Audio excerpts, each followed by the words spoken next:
Anda kembali bersama kami di obrolan malam. Bang Riko Marbun, kalau kita dengarkan tadi paparan dari Bang Afri Madona, ini ternyata ini ya, faktor emosional sangat luar biasa. Tetapi kan berarti butuh komitmen dari masing-masing tim pemenangan ini untuk tidak terbawa arus, tetapi menjadi jangkar untuk mengajak kami semua lebih fokus pada substansi.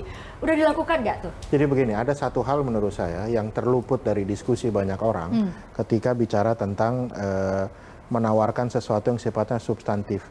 Sesuatu yang sifatnya substantif itu seharusnya tidak hanya kita dengarkan pada saat penawaran visi misi kampanye. Sesuatu yang substantif itu harusnya dimulai pada saat pembentukan koalisi.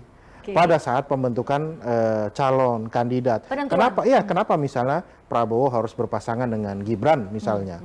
Ya. Kenapa tuh? Bisa diulang lagi? Jadi begini, kalau kami dari Gelora melihat ya, 28 Oktober 2019 dalam manifesto Partai Gelora itu kami sudah menuliskan bahwa yang kami khawatirkan di dunia mendatang itu adalah situasi global, krisis global yang itu bisa terjadi di mana-mana. Itu 2019. Belum ada 2-3 tahun kemudian ada perang Ukraina, ada COVID, ya. Sekarang kita situasi politik yang tidak tenang di benua Afrika. Sekarang kita melihat misalnya ancaman perang regional yang ada di Palestina melawan Israel sekelilingnya, begitu ya. Nah, bayangkan kalau misalnya kita ini sebagai negara itu seperti kapal, sedang berlabuh, berjalan, begitu ya, dalam situasi yang ombaknya deras sekali, ada badai di mana-mana. Konflik global ini kita anggap sebagai badai lah. Begitu karena ada ya. multiplier effect Yes, dong ya. Sekarang pertanyaannya adalah, kita sebagai bangsa yang ada di kapal itu, kalau kita berpecah belah, kita bertarung satu sama lain, tidak selesai-selesai, bagaimana kita bisa mau selamat? Itulah simbol dari rekonsiliasi. Nah, jadi tawaran kami terhadap pembentukan Prabowo Gibran ini, ide dasarnya itu adalah ide dasar rekonsiliasi. Nah, argumen itu terbangun nggak di masyarakat gitu loh. Jadi ini bukan tiba-tiba tunangan sama siapa, nikahnya sama siapa begitu ya. Jadi ini proses perkawinan politik ini antara Prabowo dan Gibran ini salah satunya adalah merepresentasi harapan dari Gelora dan juga harapan dari TKN, begitu ada partai-partai yang lain juga, bahwa pasangan ini adalah pasangan rekonsiliasi. Karena kita ke depan ini menghadapi tantangan global yang luar biasa. Itu salah satunya. Oke, itu salah satunya. Kalau Bang Raffi kan Pak Mahfud salah satu tokoh senior di bidang hukum gitu ya. Karena narasi yang disampaikan kan adalah berharap bisa hukum menjadi panglima ketika misalnya terpilih Ganjar Mahfud. Itu juga pertimbangan-pertimbangan seperti itu kemudian dibicarakan gitu ya dan kemudian disampaikan kepada publik ya.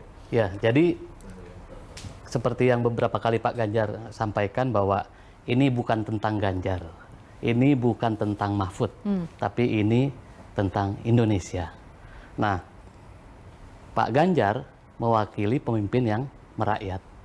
Ada 280 juta rakyat, masyarakat kita yang memang perlu sentuhan-sentuhan pemimpin yang merakyat. Cuma Pak Ganjar yang bisa tidur di rumah warga. Jadi itu representasi bahwa Pak Ganjar ini sangat layak menjadi pemimpin yang merakyat. Nah, kemudian Pak Mahfud. Kita tahu Pak Mahfud itu adalah panglima hukum, pendekarnya hukum.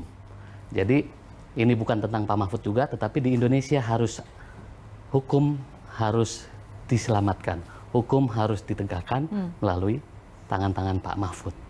Jadi lengkap sudah yang mengurus rakyat, yang mengurus hukum, juga dampaknya terhadap bangsa dan negara secara luas, dan juga untuk internasional juga. Jadi tepat sekali kalau bicara pasangan Pak Ganjar Mahfud ini, ya itu adalah Indonesia. Ya. Begitu Mbak Pris. Oke, salah satu tolok ukur ease of doing business kita tinggi atau enggak juga adalah soal kepastian hukum, kemudahan birokrasi dan lain-lain kan. Diharapkan gitu. Nah, ini kan narasi-narasi di tingkat elit nih, Bang Afri Madona, ya nggak sih? Jalan cerita atau kronologi pemilihan paslon-paslon pun sebenarnya kan punya value gitu ya, punya nilai yang sebenarnya perlu untuk kami pahami sebagai pemilih hak pilih gitu. Tapi nyampe nggak ya ke publik kira-kira? Secara umum beberapa isu-isu itu terkadang tidak nyampe ke publik karena tadi exposure publik terhadap perdebatan ini itu tidak terlalu besar kadang. Jadi perdebatan lebih banyak di kalangan menengah begitu ya, di media sosial, yang akses media sosial lagi-lagi kelas menengah rata-rata gitu ya. Sehingga ke publik terkadang tidak nyampe. Makanya kemudian kalau kita tanyakan isu-isu penting, kemudian posisi-posisi masyarakat terhadap itu, rata-rata mereka menganggap ya itu biasa-biasa saja gitu. Atau tidak tahu atau gitu ya? tidak tahu dan sebagainya gitu ya. Misalnya gitu ya, misalnya yang menjadi perdebatan belakangan misalnya pertanyaan tentang dinasti politik lah gitu ya. Hampir lebih dari 60% masyarakat menganggap itu biasa saja begitu. Sementara mungkin kelas menengah ribut begitu ya. Tapi ternyata di bawah menganggap itu biasa-biasa saja gitu. Itu sudah itu urusan pemerintah gitu. Itu hak Presiden Jokowi. Jadi macam-macam jawaban gitu. Jadi masyarakat tidak melihat itu ya seperti halnya elit barangkali gitu ya memperdebatkan itu gitu. Jadi ini barangkali mungkin tantangan-tantangan yang barangkali perlu dipikirkan oleh. Tapi kalau tadi, satu lagi ya Bang Rafi, terlewatkan soal figur Pak Mahfud. Pak Mahfud juga adalah santri. Nah ini satu hal yang membanggakan untuk santri, bahwa dari santri menuju pucuk tertinggi pimpinan. Ini harus kita syukuri. Apalagi saya pribadi, saya dari P3, gitu, yang memang ceruknya itu ada di lingkungan keluarga pondok pesantren. Ini sangat membanggakan untuk kami nih adanya Pak Mahfud menjadi calon wakil presiden, gitu. Nah maka itu ada program dari pasangan Ganjar Mahfud itu adalah afirmasi terhadap bantuan untuk pondok pesantren, gitu, insentif untuk guru ngaji, itu yang memang berkaitan dengan ceruk-ceruk atau segmen untuk pondok pesantren gitu. Jadi program kerjanya didesain untuk segmen-segmen atau didesain spesifik untuk segmen-segmen tertentu gitu ya, supaya kemudian lebih terasa konkret nggak nih program kerjanya gitu ya? Dan semua mewakili semua kalangan, termasuk untuk teman-teman kita kaum difabel. Kemarin baru diresmikan ada deputi inklusif. Nah itu salah satu di TPN. Jadi itu untuk menyentuh, untuk lebih dekat lagi dengan teman-teman, dengan saudara-saudara kita yang kaum difabel. Itu Mbak, kita lengkap semua. Bang Riko, kalau di TKN sendiri segmentasi latar belakang tentu kan setiap kelompok masyarakat punya masalah yang berbeda-beda. Pendekatannya juga serupa. Kalau itu sudah direpresentasikan dengan pemilihan cawapres, saya ambil contoh begini. Jadi memang yang menjadi kerumitan kita itu kan adalah satu, memahami apa problem utama yang akan dihadapi oleh bangsa ini. Yang kedua, ini bagaimana mendelivery itu sebagai program yang mudah dipahami oleh orang. Yang ini adalah gagasan besar, yang ini adalah program-program yang sifatnya naratif, konkret begitu, harus mudah dimengerti orang. Nah, ke depan itu sekarang di 2024 ini berbeda dengan 2019. Jumlah pemilih muda, jumlah pemuda begitu ya. Jumlah pemuda itu kurang lebih sekitar antara 53 sampai 54%. Ini berbeda jauh dengan 2019. 2019 itu hanya sekitar 47 sampai 48%. Ini artinya apa? Artinya kita ini bukan hanya bicara soal pemilih, tapi kita ini bicara soal rakyat kita yang harus kita perhatikan. Utamanya itu adalah pemuda. Makanya sebagian besar program yang kami gulirkan itu sangat kuat hubungannya bukan hanya dengan usia, tetapi juga dengan perbaikan sumber daya manusia. Ya, contohnya apa? Misalnya begini, kita tahu di Indonesia itu prosentase penduduk yang bisa kuliah, ya D3 sampai S1 atau S3 itu totalnya hanya 6%. Kecil ya? Bagaimana caranya kita bisa bersaing di tingkat global kalau ternyata baru 6%. Bandingkan misalnya dengan negara tetangga Singapura yang jumlahnya 40-an sekian persen, Amerika 37%, Jepang hampir 60%. Itulah kenapa salah satu, kita tahu itu sekarang jadi masalah. Kita tahu sebagian besar bonus demografi yang akan dibicarakan oleh orang-orang pada tahun 2045 ini adalah pemuda. Dan concern dari masyarakat sekarang itu adalah pendidikan. Makanya kami gulirkan program. Jika Prabowo Gibran menang, kuliah gratis. Jadi pendidikan itu bukannya anak SD. Pendidikan tinggi maksudnya Ya, berarti bukan ya? hanya SD, SMP, SMA begitu, tapi juga Pendidikan tingginya pendidikan ya? tingginya itu lebih penting menurut kami. Itu salah satu program yang kami gulirkan. Jadi Prabowo Gibran menang, kuliah gratis. Jadi kan ini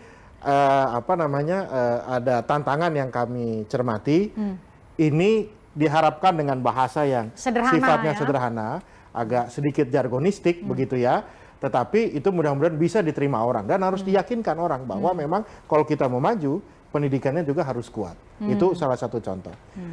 Yang kami gulirkan juga ya terkait dengan sumber daya manusia misalnya. Kita ketahui bahwa harusnya negara itu mengintervensi pembangunan manusia itu mulai dia dari Lahir. dalam perut. Oh, dari dalam. Dari dalam perut, ibu hamil. Soal gizi dan ya, kita tahu bahwa dalam setahun itu bayi yang lahir di Indonesia itu kurang lebih sekitar 4 juta orang. Dari 4 juta orang itu, harusnya kan angka stunting itu baiknya di bawah 20%. Kita sudah ada perbaikan, tapi sekarang itu angkanya baru 21, sekian persen.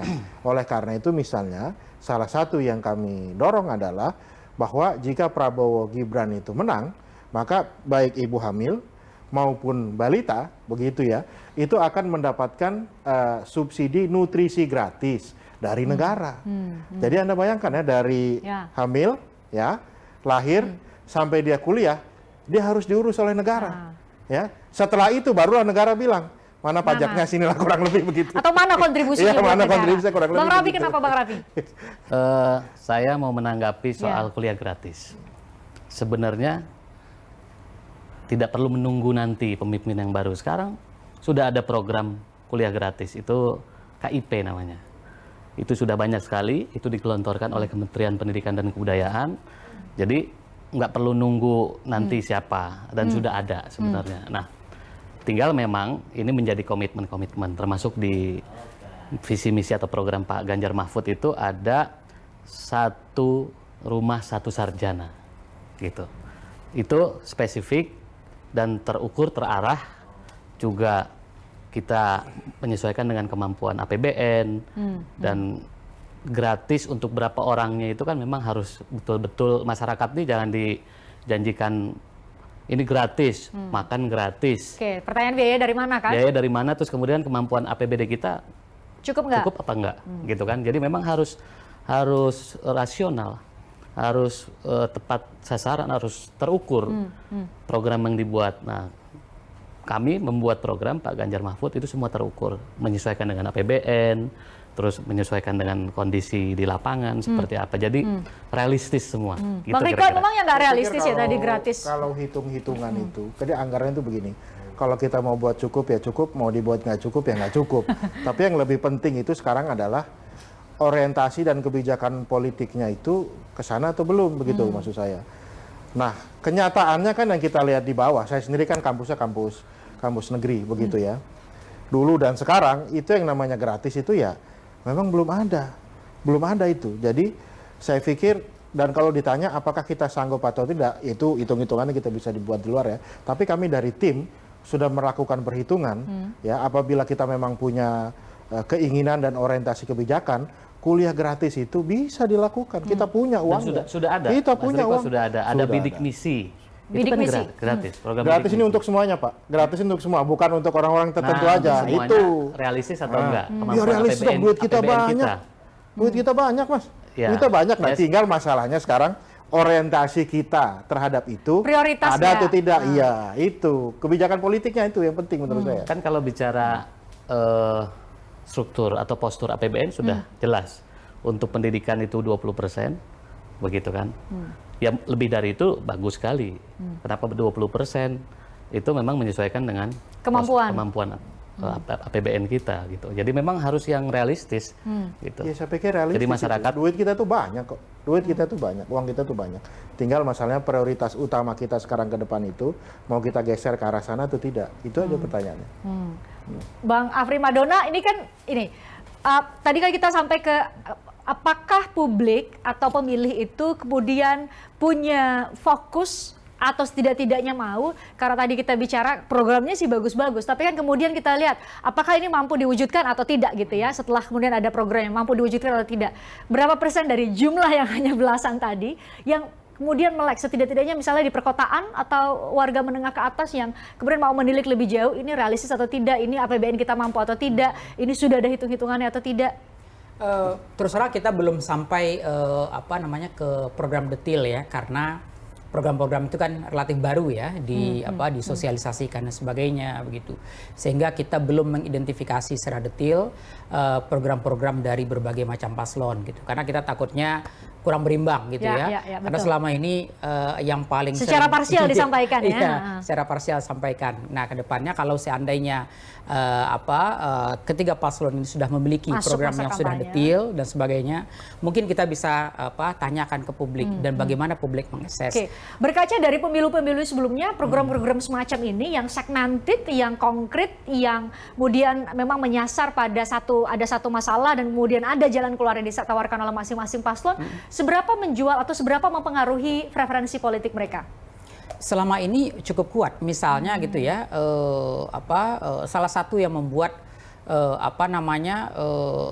kenapa Pak Jokowi misalnya dipilih gitu ya, itu kan karena welfare oriented programnya dulu gitu ya, kartu-kartu itulah yang macam-macam begitu ya, yang itu dianggap sangat bantu, dan memang kartu-kartu ini kan relatif inovatif ya dibandingkan sebelumnya gitu ya, dan kemudian ketika